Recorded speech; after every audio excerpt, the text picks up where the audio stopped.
हम पुकार पुकार के बोल रहे हैं सर, आदमी लोग सुन रहे नहीं है। ये तो जादू वाला तेल नहीं है, ये 108 जड़ी बूटी का तेल रहता है। साल 2024 में रूस और यूक्रेन के बीच दुनिया ने खूब जंग देखी, लेकिन साल बदलने के बावजूद ये जंग खत्म होने का नाम ही नहीं ले रही। साल 2025 की शुरुआत होने के बाद भी यूक्रेन अपने दुश्मन रूस की चिंता बढ़ाने की तैयारी कर रहा है। दरअसल यूक्रेन ने इस बार यूरोप के 40 देशों को सर्दी में तड़पाने का प्लान तैयार कर लिया है। अब खबर यह है कि रूस से यूरोप के 40 देश गैस खरीदते हैं। इसी गैस से वह बिजली बनाते हैं, खाना बनाते हैं, उनके यहाँ फैक्ट्रियां चलती हैं और यहाँ तक कि गाड़ियां भी। लेकिन अब यूक्रेन ने ऐसा ऐलान कर दिया है कि सर्दी के इन दिनों में इन देशों के लिए मुसीबत आ गई है। यूक्रेन के राष्ट्रपति वोलोदिमीर जेलेंस्की ने कहा कि यूक्रेन के रास्ते यूरोपीय देशों को भेजी जा रही गैस की सप्लाई को पूरी तरह से ठप कर दिया गया है। हम रूस को हमारे खून से डॉलर कमाने की अनुमति नहीं देंगे। यूक्रेन के इस फैसले से यूरोपीय देशों में खलबली मच गई है। कई देश तो आपस में भिड़ गए हैं। यहाँ तक कि स्लोवाकिया और पोलैंड यूक्रेन की बिजली सप्लाई बंद करने की धमकी दे रही हैं। यूरोपीय देशों ने 1991 में रूस के साथ एक समझौता किया था। इसी के तहत रूस बंदरगाहों और पाइपलाइनों के जरिए यूरोपीय देशों को गैस सप्लाई करता था। लेकिन अब 30 साल पुरानी इस व्यवस्था का अंत हो गया है।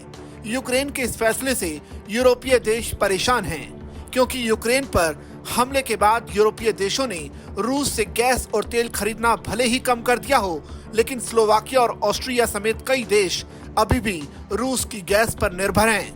इससे रूस को हर साल लगभग 5.2 बिलियन डॉलर की कमाई होती है। ऑस्ट्रिया ने कहा कि हमने कुछ तैयारी की है, लेकिन ये आफत बड़ी है। सर्दी के इस मौसम में मुश्किलें आनी तय हैं। इससे 2025 में गैस की कीमतें अप्रत्याशित रूप से बढ़ जाएंगी।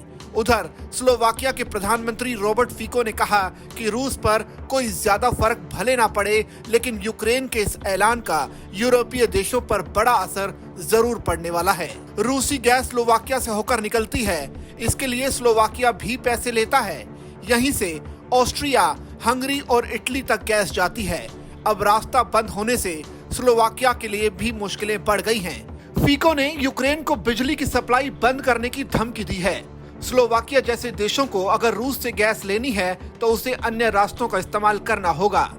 इससे उसे ज्यादा पैसे भी चुकाने पड़ेंगे। उधर रूस पर इसका ज्यादा फर्क पड़ने की संभावना कम है, क्योंकि रूस अभी भी काला सागर के पार तुर्क स्ट्रीम पाइपलाइन के माध्यम से हंगरी, तुर्की और सर्बिया को गैस भेज सकता है। उधर मोल्दोवा में गैस सप्लाई बंद होने से ट्रांसनिस्ट्रिया में गर्म पानी की आपूर्ति भी ठप पड़ गई है। वहां की सरकार लोगों को गर्म कपड़े पहनकर रहने और परिवार के सभी लोगों को एक कमरे में रहने, खिड़कियों पर मोटा कंबल लगाने की सलाह दे रही है, ताकि उन्हें ठंड ना लग सके। सबको गैस का इस्तेमाल बंद करने और इलेक्ट्रिक हीटर का इस्तेमाल करने के लिए कहा गया है।